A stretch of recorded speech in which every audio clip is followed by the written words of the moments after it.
Hi, this is Lara from Forex Info USA with your free daily US dollar index Elliott wave analysis for the New York trading session dated Monday the 29th of March. We've got a new banner picture today on Forex Info USA. This is one of my favourite surfing spots really close to my house with beautiful crystal clear water. Starting this analysis with a look at the chart going back to 1985 and a look at cycle degree waves. I've checked out a chart back to the 70s that does show higher dollar prices and what has a reasonably good 5-wave impulsive look down. So I'm really happy with this label of wave 5 at cycle degree down here in 1992. Thereafter, a really strong 3-wave look for a cycle degree wave A. That took about 8 to 9 years.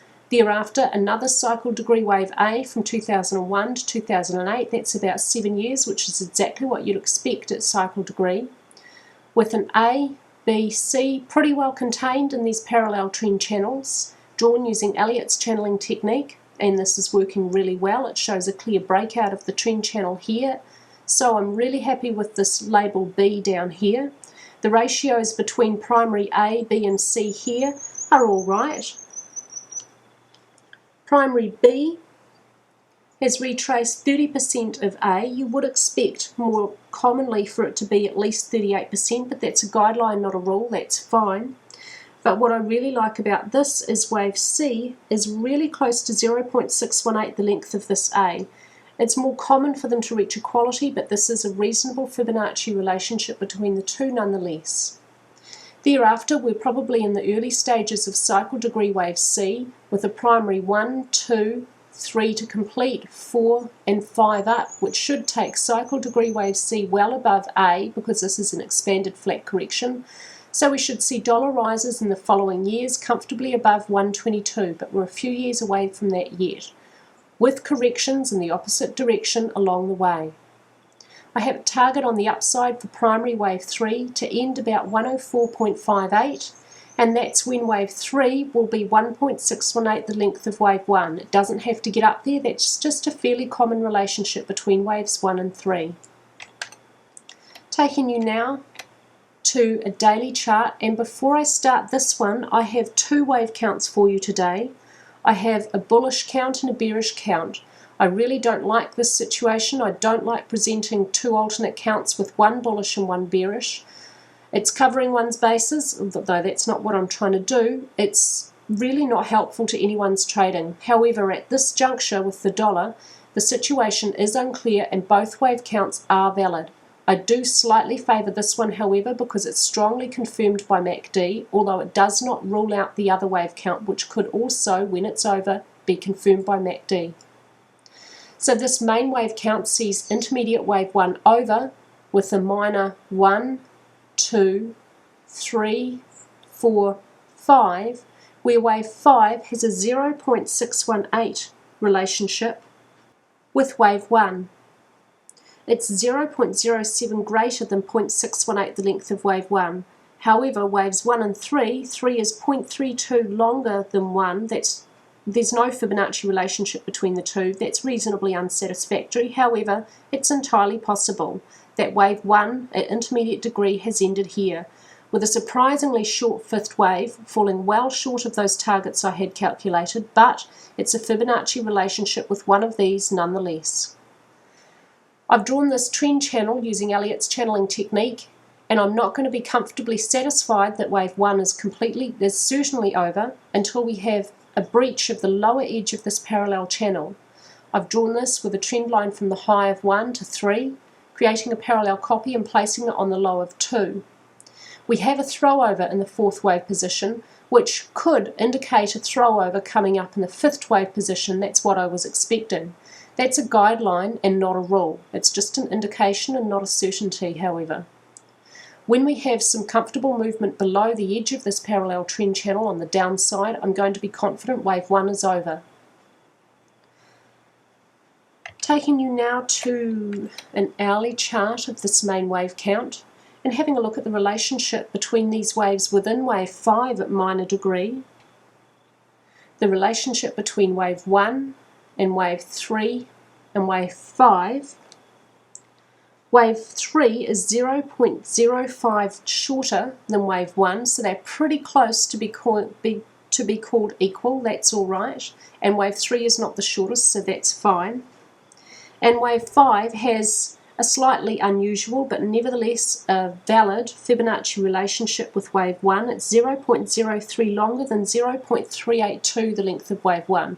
Not the most common relationship, but an entirely valid one nevertheless. This scenario is invalidated with any movement above 82.22 or movement below 74.18.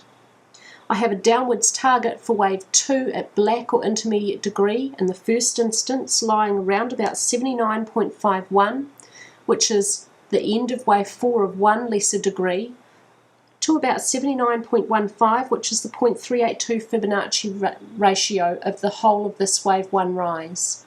So that's a first likely target for downwards movement to end and that correction to end, although it's probably going to take a fair amount of time to get there, if this wave count is correct. I like this wave count slightly more because it's really strongly confirmed by MACD. This is a daily chart, and I have black one starting here with a minor 1, 2, 3, 4, 5, and on the daily chart between the highs of wave 3, blue or minor, to wave 5, prices trending up, corresponding points on MACD are trending down. So we have really clear divergence, which gives a strong indication that this trend, if it's not over yet, is expiring, and gives a little bit of weight to that main wave count. Likewise, on the hourly chart, this is the beginning of wave 5 black with a 1, 2, 3, 4, 5 pink, not black, blue, to end wave 5 blue at minor degree on this main wave count. The highs between pink 3 and 5 here, prices trending upwards, and corresponding points on MACD very clearly trending strongly downwards. A little bit more confirmation that this trend, if it's not over yet, is certainly expiring. Here's the alternate wave count, and I favour this slightly less, although it really is still quite valid. This sees wave 5 blue as not yet over, and while price is still comfortably maintained in this parallel trend channel, this will be valid.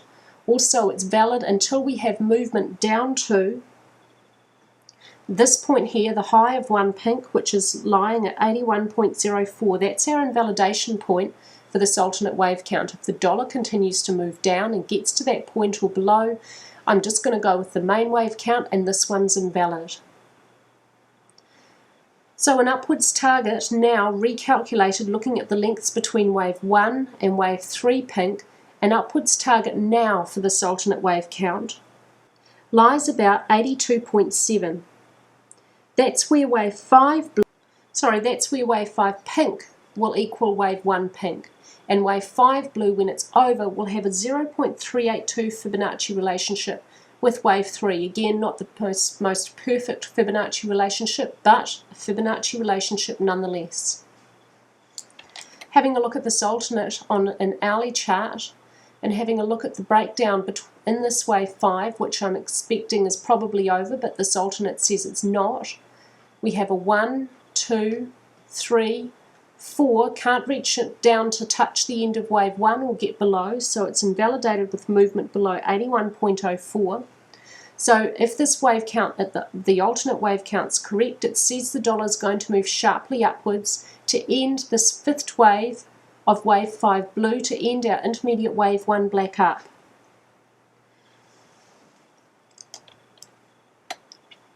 So I'm not happy with having two wave counts, one bullish, one bearish. I expect the situation should be much clearer within a couple of days or so, and I expect that one of them should be invalidated and the other one should be confirmed.